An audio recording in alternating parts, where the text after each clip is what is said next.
Got a 2010 HHR here today with a puddle of gas underneath it. Not a good thing. Costs money, wastes gas. Here's where the fuel line is leaking. GM decided to wrap the fuel line because it was close to the exhaust system right here with the insulation material, that silver material. But unfortunately, that just traps lots of moisture and the fuel line rots out from all the sand and salt and other junk that wrapped around it. If the line was made out of something that didn't rust, like a nickel copper line, you would not be replacing it, or stainless steel. But they cheap out and go with that. So I am going to be replacing this with a nylon replacement line kit. I've used these before on similar cars. Saturns and Cavaliers all basically have the same issue. And we're going to cut it back to a solid part of the line under the car, probably somewhere on this area or maybe a little bit further, depending on how much line I get with the kit. The gas line is here. It's already plastic coming out of the tank. It transitions to the metal line right here. And the vent line comes right over here and transitions to metal right up over there.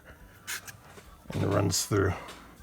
You can leave the lines in the car, abandon them, and run the new line around. I'm going to do a mix of that. I'm probably going to abandon the line around here because it's difficult to remove these without messing around with the brake line, and you don't want to damage your brake lines trying to get old rusty fuel lines out that are right next to them.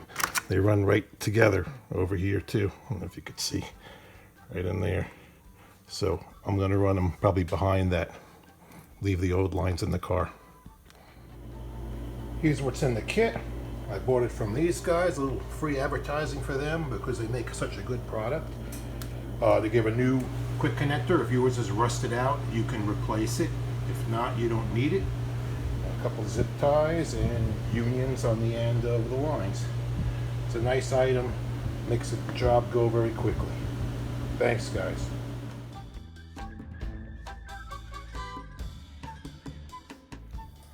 The line that's closest to the center of the car is the fuel line, this one, and that one is the vent line.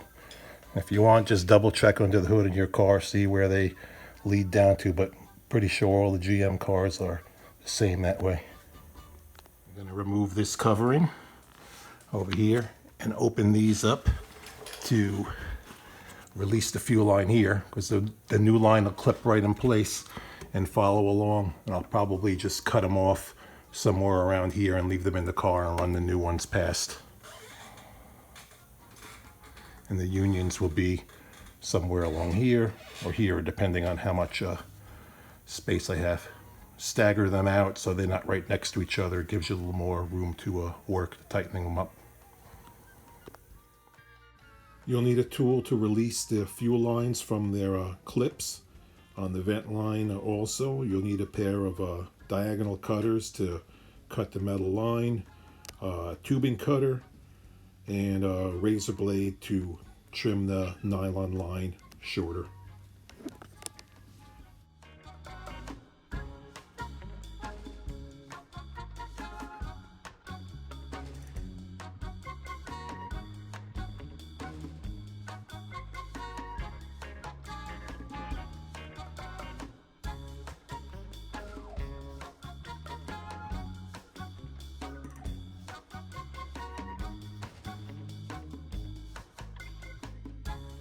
All right, we got all the connections done. The nylon line, if you want to trim it back, you could just cut it with a sharp razor blade. I staggered the lines, as you could see, so they're not interfering with one another. Everything is clipped back into the factory location, coming all the way back. Here's the lines coming more to the back of the car. The other lines are abandoned right over here. So I cut the first one with a pair of dikes just to cut through, because you can't fit the tubing cutter in. After I got that one out of the way, I tubing cut both the lines down so their ends are nice and clean. And then the line tucks behind the old factory line, so it's being insulated by the insulation from the old line. So it's tucked behind there, runs all the way back up to here. The other line is still right up there, the old line, and I have the other one zip tied right here. You can take the old line out. It's a lot of work. You risk damaging the brake line that runs inside it too, so I chose not to do that in this particular car. It needs to get back on the road and running. So there we go.